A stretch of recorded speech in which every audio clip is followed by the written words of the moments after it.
Cosa si prova quando un'intera comunità perde all'improvviso un ragazzo che aveva tutta la vita davanti?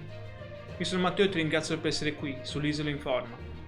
Mi trovo qui per raccontarti della scomparsa di Matteo Lai, il giovane di Sydney che dopo un grave incidente in scooter ha lottato per giorni tra la vita e la morte, prima che il suo cuore smettesse di battere. Guardando questo video scoprirai non solo cosa è successo, ma anche perché la sua storia ha lasciato un segno così forte in tutta la Sardegna. Matteo aveva 18 anni, qualcuno scrive 19.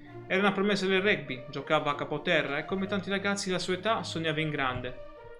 L'incidente è avvenuto nei pressi di Tasonis. Stava rientrando in paese quando ha perso il controllo dello scooter, finendo in una cunetta in mezzo alla vegetazione. Non c'erano altre auto coinvolte. La scena purtroppo è stata notata da un coetaneo che passava di lì. Prima una scarpa sulla strada, poi il corpo di Matteo ferito. È stato lui a dare l'allarme, un dettaglio che dice molto su quanto il destino a volte si giochi in un istante, in un segnale che a chiunque altro potrà sembrare insignificante. Ma a quel momento è iniziata la corsa disperata verso il Bruzzo di Cagliari. Matteo era in Croce Rosso, sottoposto subito a un intervento chirurgico.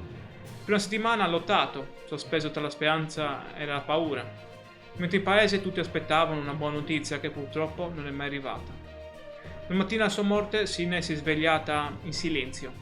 Le campane mute, la festa in piazza è annullata, le parole di cordoglio che rimbalzavano da una casa all'altra. Io te lo dico da sardo che segue ogni giorno le notizie dell'isola. Non è solo la notizia di un incidente, è una ferita collettiva. Perché perdere un figlio, un amico, un compagno di squadra, in questo modo è un dolore che tocca a tutti. E allora mi chiedo, e chiedo anche a te, come possiamo trasformare tragedie come questa in un'occasione per riflettere sul valore della vita, sulla sicurezza sulle nostre strade e sul sostegno che una comunità deve saper dare nei momenti più bui? Cosa ne pensi?